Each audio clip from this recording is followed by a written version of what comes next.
Commission, ladies and gentlemen. Good morning, everyone. My name is Flávio Bolsonaro. I'm a senator of the Federative Republic of Brazil, leader of the opposition, and the president pre-candidate for my country's October elections.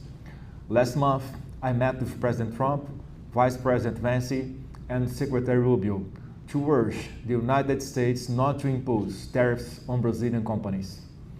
Today, I would like to share with this Commission the same arguments I presented to them and explain why that request serves the interests of both Brazil and United States. The 2025 data show that these tariffs have not produced the results the United States intended. Instead, they have been politically exploited by Brazil's current administration. The very government these measures were meant to pressure has gained strength in the polls, while Brazil's trade with China reached a record $171 billion, more than double its $83 billion in trade with the United States. China has absorbed Brazilian exports that were displaced from the American market by these tariffs. In other words, every additional tariff strengthens the very government it's intended to pressure. Because of the limited time available today, I will address only 3 issues. All 6 are discussed in detail in the written statement I have submitted to this Commission. The first is censorship. The confidential orders directed at American digital platforms did not originate in Brazil's National Congress.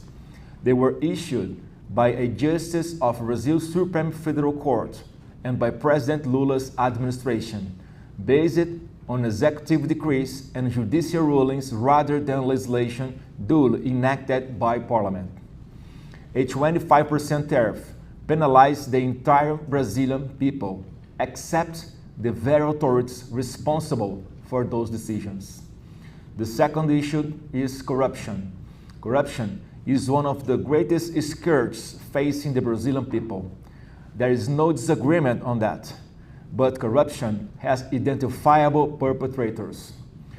The 4 largest corruption scandals in Brazil's recent history, the Mensalão scheme, the case uncovered by Operation Car Watch, the fraud involving Brazilian's National Social Security Institute, INSS, in which President Lula's own son is among those under investigation, and the Banco Master case, all occurred under government led by the Workers' Party, the political party currently in power. Brazil then experienced 4 years under President Bolsonaro without a single proven corruption scandal. Corruption has become a defining feature of Brazil's political left. The Brazilian people should not be punished for it. The third issue is PIX. PIX, Brazil's instant payment system, was created during the Bolsonaro administration. PIX is not a problem to be fixed, it's a solution. It expanded financial inclusion by bringing millions of Brazilians, especially the poorest, into the formal economy. That progress also directly benefited American companies, as the volume of transactions proceeded through payment cards issued by U.S. brands continued to grow alongside the widespread adoption of PIX, since those companies provide services that complement, rather than compete with, Brazil's instant payment system. Brazil will hold presidential elections in October. Within just 90 days, the country's political landscape could look entirely different. Imposing a tariff now that would be difficult to reverse rewards those responsible of the actions in question, while punishing those who have borne their consequences would be the worst possible moment to act. I respectfully ask this committee, do not impose tariffs on Brazil. Preserve the success of PIX. Cancel this action and let us negotiate.